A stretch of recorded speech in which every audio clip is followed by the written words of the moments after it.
देश के सभी वृद्धजनों, माताओं, बहनों, दिव्यांग साथियों और उनके परिवार के सदस्यों को मेरा प्रणाम। आज जो जानकारी मैं आप तक लेकर आया हूं, वो साधारण अपडेट नहीं है। ये उन लाखों परिवारों से जुड़ी खबर है जिनकी रसोई, दवा, इलाज और रोजमर्रा की जरूरतें सामाजिक सुरक्षा पेंशन पर निर्भर है। होली का त्योहार नजदीक है और ऐसे समय में सबसे बड़ा सवाल यही है, क्या पेंशन समय पर आएगी? क्या बकाया राशि एक साथ मिलेगी? क्या नए नियम लागू हो गए हैं? और क्या किसी की पेंशन बंद हो सकती है?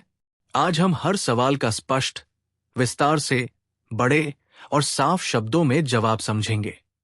इस वीडियो को बीच में मत छोड़िए, क्योंकि अंत में मैं आपको वो महत्वपूर्ण बिंदु बताऊंगा जो हजारों लोगों की पेंशन रुकने का असली कारण बन रहा है। और अभी कमेंट में अपना नाम प्लस राज्य प्लस पेंशन आई या नहीं लिख दीजिए। मैं देखना चाहता हूं कि कौन कौन से राज्यों से हमारे दर्शक जुड़े हैं। बकाया पेंशन पर बड़ी स्थिति। देश के अलग अलग राज्यों में सामाजिक सुरक्षा पेंशन की राशि अलग अलग है।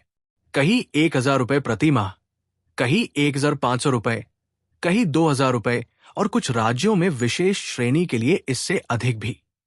कई राज्यों में दिसंबर, जनवरी और फरवरी की पेंशन में देरी हुई है। अब जानकारी यह है कि जिन लाभार्थियों की 3 से 6 महीने की राशि लंबित है, उनके लिए भुगतान प्रक्रिया तेज कर दी गई है। यदि आपकी पेंशन 2,000 रुपए प्रति माह है और 3 महीने से नहीं आई, तो 6,000 रुपए एक साथ आने की संभावना बनती है। यदि 1,500 रुपए है और 4 महीने से रुकी है, तो 6,000 रुपए तक मिल सकता है। लेकिन ध्यान रखिए, ये स्वतः नहीं होगा।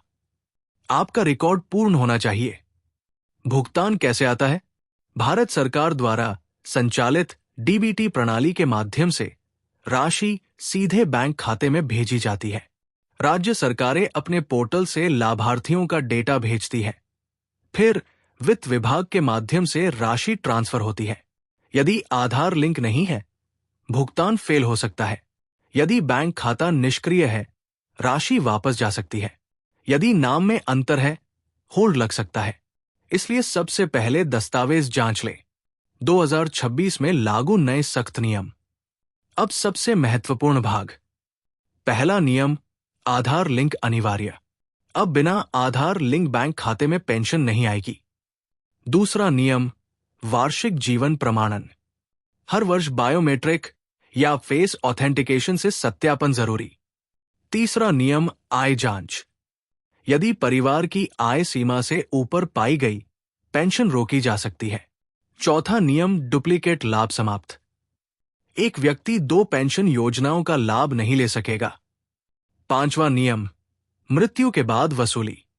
यदि मृत्यु की सूचना समय पर दर्ज नहीं हुई, अतिरिक्त राशि की वसूली हो सकती है। किन योजनाओं के लाभार्थी ध्यान दें? देश भर में विभिन्न राज्यों में वृद्धावस्था, विधवा और दिव्यांग पेंशन योजनाएं संचालित हैं।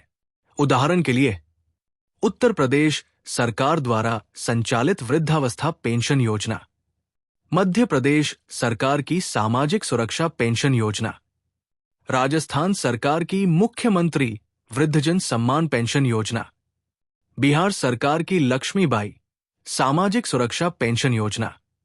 हर राज्य की प्रक्रिया अलग हो सकती है, लेकिन आधार लिंक और जीवन प्रमाणन लगभग हर जगह अनिवार्य हो चुका है। पेंशन बंद होने के 7 बड़े कारण। आधार लिंक नहीं, बैंक खाता बंद, आय सीमा पार, डुप्लीकेट लाभ, मृत्यु सूचना अपडेट नहीं, वार्षिक सत्यापन अधूरा, दस्तावेजों में नाम या जन्म तिथि अलग। इनमें से एक भी गलती भुगतान रोक सकती है। संभावित बढ़ोतरी पर चर्चा। कई राज्यों में पेंशन राशि बढ़ाने का प्रस्ताव चर्चा में है। कुछ जगह 2,000 रुपए से 3,000 रुपए करने की बात चल रही है। कुछ में 75 वर्ष से अधिक आयु वालों को अतिरिक्त सहायता देने का विचार है। लेकिन अंतिम आदेश संबंधित राज्य सरकार की अधिसूचना के बाद ही लागू होगा। अगर अभी तक पैसा नहीं आया, घबराइए मत।